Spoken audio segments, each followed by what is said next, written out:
The fall of Maplewood's reign.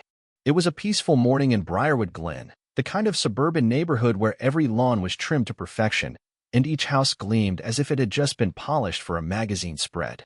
Ryan Bennett stood on his front porch, a steaming mug of black coffee in hand, watching the sun crest over the uniform rooftops. For a rare moment, things felt calm, a pause in the chaos that had dominated his life for months. His older brother, Nathan, was finally on the road to recovery after a catastrophic car accident half a year ago. Though the crash had left Nathan confined to a wheelchair, his sharp mind and indomitable will had not wavered. Nathan was a fighter, after all, a newly elected state senator with a reputation for fearlessness and integrity. But that morning, serenity was short-lived. Ryan's brow furrowed as he noticed something taped to their front door.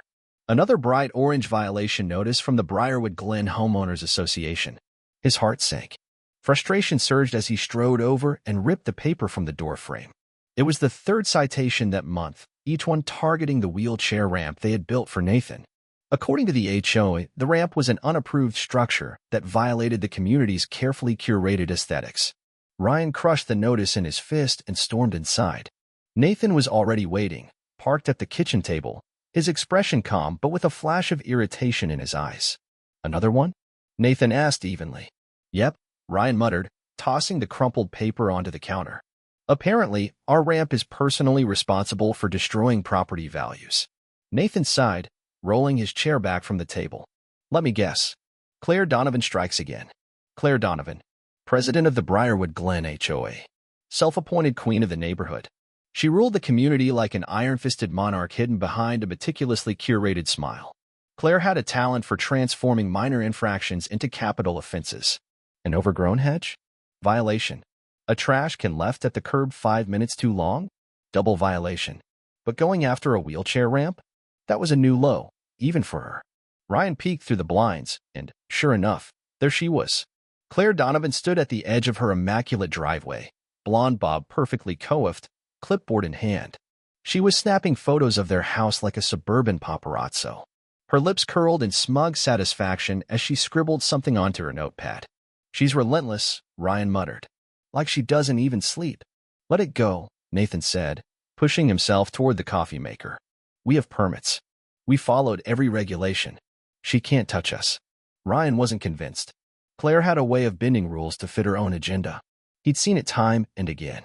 "I don't trust her," he said grimly. "She's planning something. I can feel it." His instincts were right. The next morning, Ryan was helping Nathan into his car for a physical therapy session when he spotted Claire huddled with two men in dark suits near her front steps. They gestured toward the ramp, speaking animatedly while one of them jotted notes into a leather-bound planner. Claire's face was lit by the same triumphant grin she wore whenever she thought she was winning. "I don't like this," Ryan murmured. Nathan shook his head. "We'll handle it the right way. No need to escalate." But Ryan was already pulling out his phone, recording the interaction from across the street. It had become a habit, documenting every notice, every glance, every interaction. Just in case. His gut told him they'd need the footage. By dawn the next day, his fears were realized. Ryan jolted awake to the grinding rumble of heavy machinery outside. He rushed to the window, his heart pounding. A bright yellow bulldozer sat in their driveway, its massive steel blade glinting in the early morning light. Two workers in orange vests were measuring the ramp, while Claire stood nearby in a blood-red blazer, clutching a folder to her chest like it was a crown jewel. "What the hell do you think you're doing?" Ryan shouted as he bolted out the front door. Claire turned slowly, her expression serene but venomous. "Good morning, Ryan," she sang. "I have here an emergency removal order from the HOA board. This structure is in direct violation of our community standards. It's coming down. Today." Ryan's jaw clenched. "We have permits. This ramp is legal." Claire gave him a pitying look. "The city isn't the HOA, dear.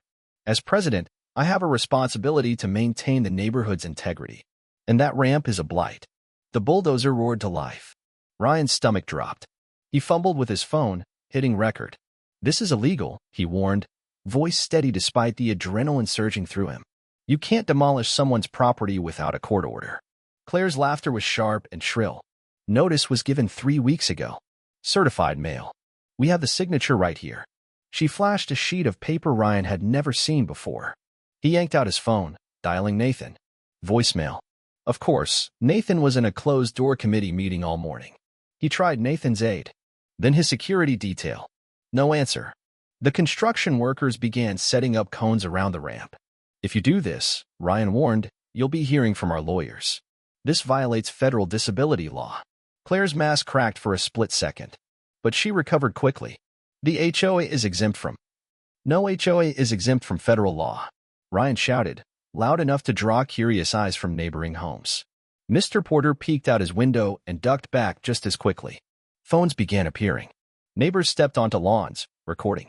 The bulldozer operator hesitated, glancing at the growing crowd. But Claire gave him a curt nod. The engine revved again. This is your last chance, Ryan said. You're making a huge mistake. Claire's eyes gleamed with cruel delight. The mistake was letting you build that thing in the first place. With a horrible screech, the bulldozer's blade met concrete. Chunks of the ramp crumbled under its weight. Ryan gripped his phone tighter, recording every moment. Then his phone buzzed. 3 minutes out. Stay calm. Nathan's security team. Ryan smiled for the first time that morning. Claire didn't notice the black SUVs turning down the street, nor did she hear the wail of approaching sirens. But she was about to.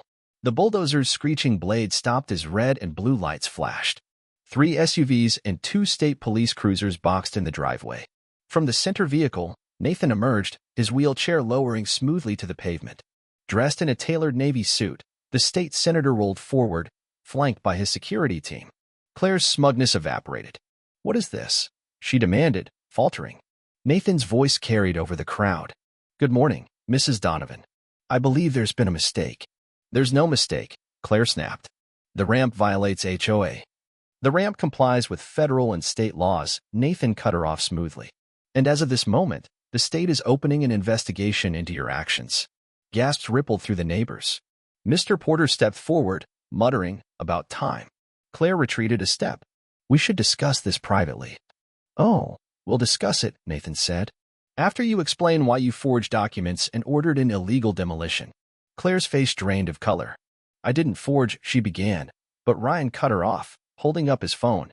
We have video of you instructing those men. Yesterday, one of the workers shifted uncomfortably. She told us everything was approved, he mumbled. Nathan's expression didn't waver. I suggest you cooperate, Mrs. Donovan. The sirens drew closer. State police officers approached. Claire Donovan, one said, showing a badge. You're wanted for questioning by the state fraud unit. Claire stammered, but found no words. 2 officers escorted her away as the crowd whispered and filmed. Ryan exhaled slowly. Did that just happen? Nathan chuckled. Oh, it happened. And it's only the beginning. The next day, Briarwood Glen buzzed with gossip. News vans lined the streets. Reporters swarmed Ryan and Nathan's front lawn. At a hastily assembled press conference, Nathan stood before the press. Yesterday wasn't just about me. It was about every homeowner's right to live free from harassment. He announced an official investigation into the HOA's finances. Claire Donovan, still out on bail, blended into the crowd, texting furiously. By evening, Ryan's inbox was flooded. Stories poured in, unjust fines, threats, manipulative tactics. But the real game changers came from Mr. Porter and Mrs. Chin.